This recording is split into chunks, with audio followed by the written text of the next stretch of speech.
River Channel is 129 Judgment Day. That's a reference back to the old Terminator. And you talked about the super cold weather. That's 193. Follow the twos. 222 December 22nd. And you started off with the whole thing of the wheat, buckwheat. So this was interesting. Where we go, Buck is 37. You know what one? I'm sure you read my mind many times, but or all the time, I maybe should say. But Buck is 40. Is 37. 37 is a wonderful cartoon animation film. Up, and I've been thinking of Up because of the whole balloon thing. And then you talked about there's many balloons around the world. We did that a little bit later, but Up is 37. India's 37. Up is SR as in senior, but I remember taking someone special to a movie many years ago for that, which was their first movie. But wheat, I didn't know this either. So wheat is 57, which is Tesla. So Tesla senior comes to 94. John, Ace of Spades. Skynet from the Terminator films. White Chinese balloon. This is interesting because I thought you might get to this, and you did mention it briefly. But White Chinese balloon is the Twitter files 199, crossing Alaska, Kingdom of Heaven inauguration. I've been wearing today navy, and I think you might have confirmed it. So navy plus green is 111, which is perfection to illusion. It's New York. Big white balloon is 154, the second coming. The big white balloon is 187. You want to talk about the second coming? Okay, yeah, okay. Let's do it. So you get to I have this. As this was happening the other day, I had to take a nap, and so I don't sleep that long at night, and I'll usually take a cat nap in the afternoon for a half hour, 45 minutes. And so I might sleep 3-4 hours at night, then I'll get a cat nap in the afternoon. And because I have stuff going on, other time zones all over the place. So it's not like I can, you can get a straight sleep. And I don't sleep that much, late at night anyway. I'm just not that mode. So I'm kind of daydreaming away. Singapore. You keep showing Singapore, actually. Singapore, 104. Jerusalem, 14. Yeah. Okay. Yeah. Second coming, please. Yeah. Catnaps. Well, so I'm sitting there daydreaming. I don't remember what triggered it exactly. Well, I do know what was. I was thinking about the Brunson case and the fact that the Supreme Court initially took it in on a kind of an emergency basis the day before Thanksgiving. They received or took it into their system, and the day after Thanksgiving they actually logged it. And so I was thinking about that. I was thinking about the Thanksgiving Day parade and the big balloons and all that. And I don't know why it was. I was thinking about Ghostbusters, and they had this image of the Mr. Staples, Pillsbury Doughboy taking over the New York, and the Michelin tire guy and all this other stuff. And I was visualizing the big Trump balloon, baby Trump, all fluffy and everything else. And so their balloon's coming, and I could just visualize, as it's coming across America, we get the Trump balloon out, floated up, and it goes up like a sumo wrestler.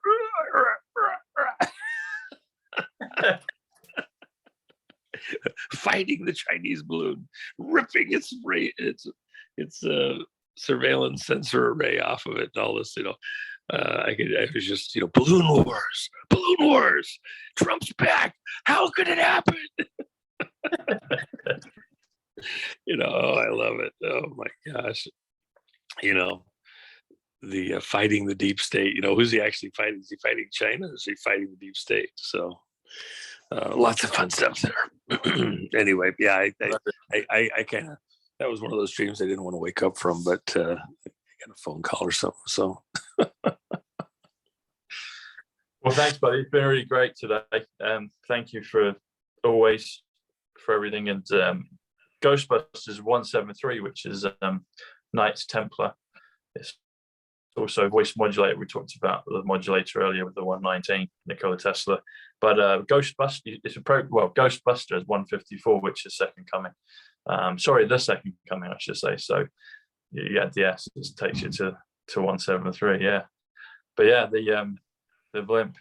I said this to Mark Atwood when I saw the whole thing of the balloon, and you've gone into more detail about it all. But when you started off at the beginning, you were joking and jovial and said how they'd overcooked it, etc. And I said to Mark yesterday, I said, for all the things that we hear, all the stuff going on over here and toing and froing, I was like, that world is focused on a balloon, and I was like, that seems about as kind of when people get scared, and I don't think they should be. Be prepared and take action, but never live in fear. Always live in faith and positivity. I was like, at the end of the day, it's a balloon, and you kind of echoed those sentiments, at the beginning, and yeah. Well, I mean, let's there's a balance there. Yes. I'm not poo-pooing No, I'm not saying you are. import or value. I mean, again, you could have an EMP generating device attached to the next one, or you could have it concealed as though, oh no, it's just this thing and it's all camouflage, and you actually have something more sinister there. This thing's able to carry a tremendous amount of weight. Could they put with precision some kind of a munition on a critical site? More importantly, they didn't just look at the obvious locations. They were looking at places that, it's just a farmhouse out there in the middle of the cornfield. You haven't watched your X-Files very often.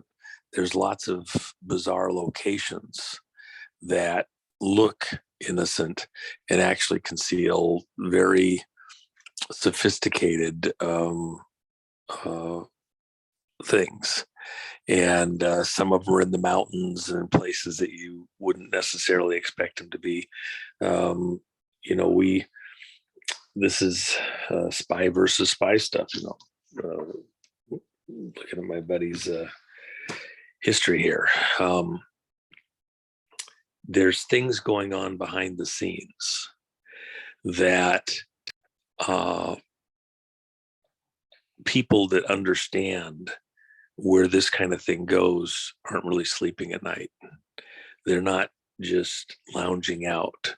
And other people that may not have a memory or a care because they're insulated, maybe they are sleeping well at night, but those that know aren't sleeping very well right now, because this is the kind of stuff that's done to prepare populations in countries around the world for war. China right now, there's a huge danger there in China right this second. The guys that actually know inside China what's happening, that don't want war, don't want to engage with the West, are resisting behind the scenes inside the Chinese industrial complex, educational complex. There's plenty of Chinese. Remember, they had Tiananmen Square, and they carried a paper mache image of the Statue of Liberty through this demonstration, Tiananmen Square, and the tanks came out. More recently, just a few months ago, all the ATMs stopped working and people couldn't get their money out, their retirement. And we're starting to sweat bullets because Chinese are just like Americans. They saved up, they invested, they put it in all these things that everybody was told were great retirement things. And now they're getting ripped off. The Bernie Madoffs of China are ripping off all of the savings of these workers, saying you don't get them right now, you'll get them somewhere down the road. Getting hammered down too. But this is the pieces that once everybody's kind of in position, the trap is set, the stick's under the side of the box just right. Now they put a little food in there and wait for the little birdie to come over and come get some of that food, and you got them. We're being prepared to be snared into a conflict or conflicts. The devil, he sets things up so that it all goes off seemingly simultaneously. In the scriptures, Job, when the devil has this, test, conflict with God, and they have this challenge, have you considered Job, how he's righteous and how he, worships me and everything else? And the devil says the only reason he'll do that's because you make him rich and he's got all this stuff. Take some of that wealth away, put him in a little bit of trouble, and he'll curse you and hate you in a moment. He's only doing it because you're good to him. And so God tells him, well, go test him out and see if that's true. So the devil gets it all set up. He doesn't just instantly go there. Gets it all set up. He has to move an enemy close to where Job's flocks are, and another enemy close to where his crops are, and another enemy to where his children are partying and having a big birthday celebration bash or something. And then it's like snake bite. And all of a sudden, Job's attacked from multiple directions all at the same time. And so the scripture says, while the first messenger who came to Job to tell him of this drama and this trial, all your flocks are gone. They've been stolen by an enemy and they've carted them off. And now you don't have the wealth of all your oxen and sheep and everything else. It's all gone. And while the first messenger was still speaking, the next messenger arrives. All of your crops have been destroyed by an enemy and taken and all that. And you're not going to have a good return. And now you're not going to have any feed for your animals. Well, it doesn't matter. The animals will have been stolen too. Your families and your children.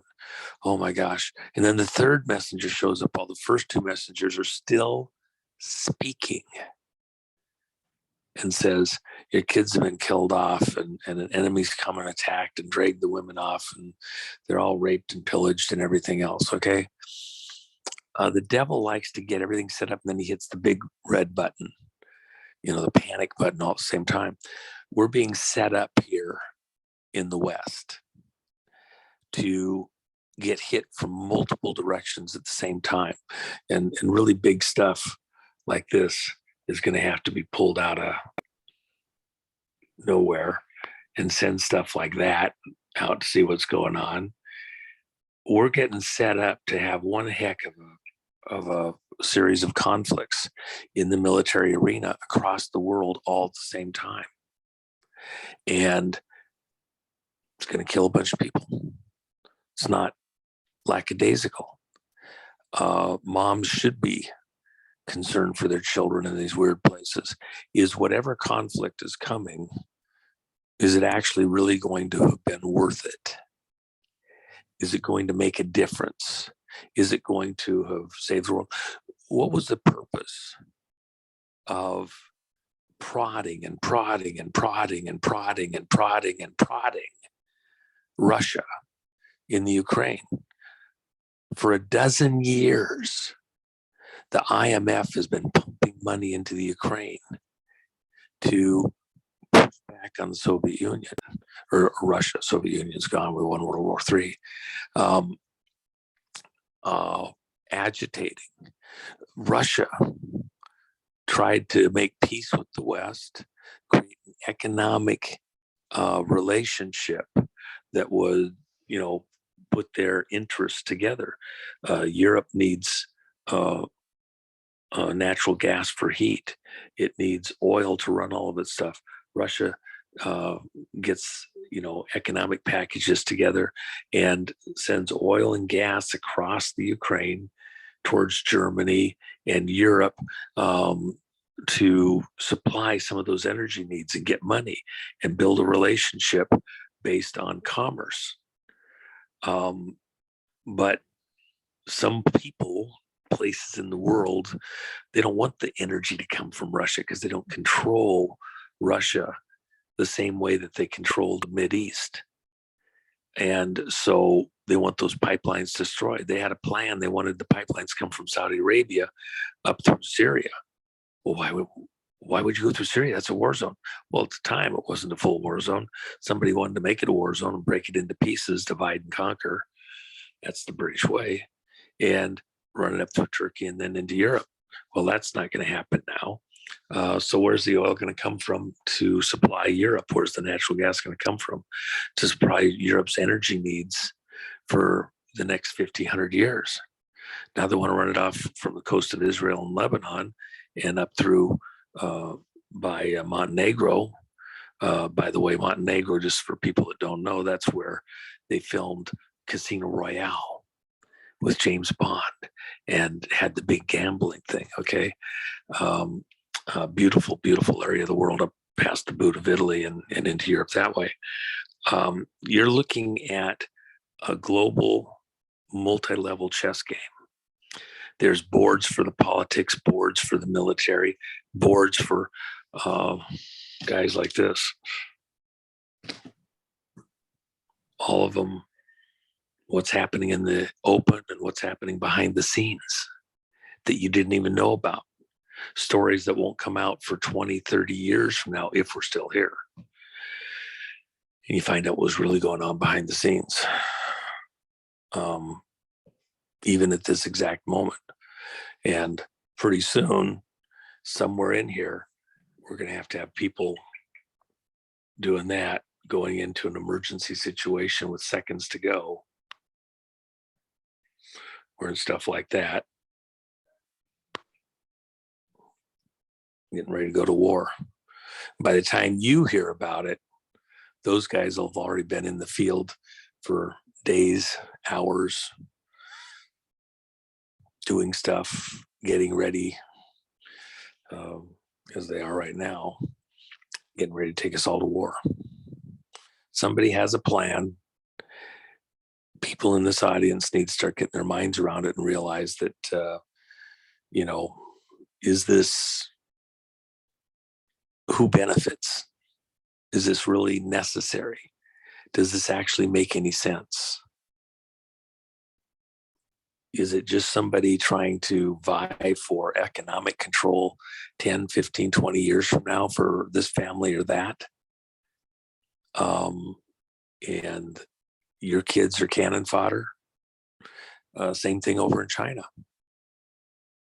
You telling me that Chinese parents don't love their sons and daughters, don't want to live to be old people, and their government that had, China killed 50 million of its own people in the last century, starved them to death. Same thing with Russia. Killed 50 million of their own people through war, through pestilence, through starvation. For what purpose? To make sure that one group of families beat out over another group of families who gets to own the future. It's a big deal. If it's your life on the line, if your kid's life's on the line, your bloodline is about to be wiped off the earth, gone over another bloodline. If you've only got one or two kids and that child dies in war, then there's nothing left of you a generation from now.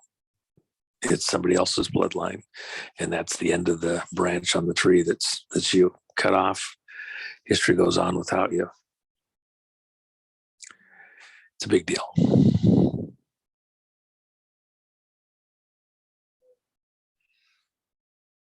Thanks, Juan. For sure. We'll talk again soon. I hope that helps some of your people. We'll talk about other fun stuff, at other times. But I think people need to be very somber. Was the balloon a threat? Yeah, in its own way, in its own lane, slow motion. It's like seeing a car crash coming, and you can see it coming, and you're yelling. The drivers can't hear you. They're in their own zone. The windows rolled up, the stereo's on. You can see this guy's not paying attention. That guy's going full blast. The light's changing. I heard the news today.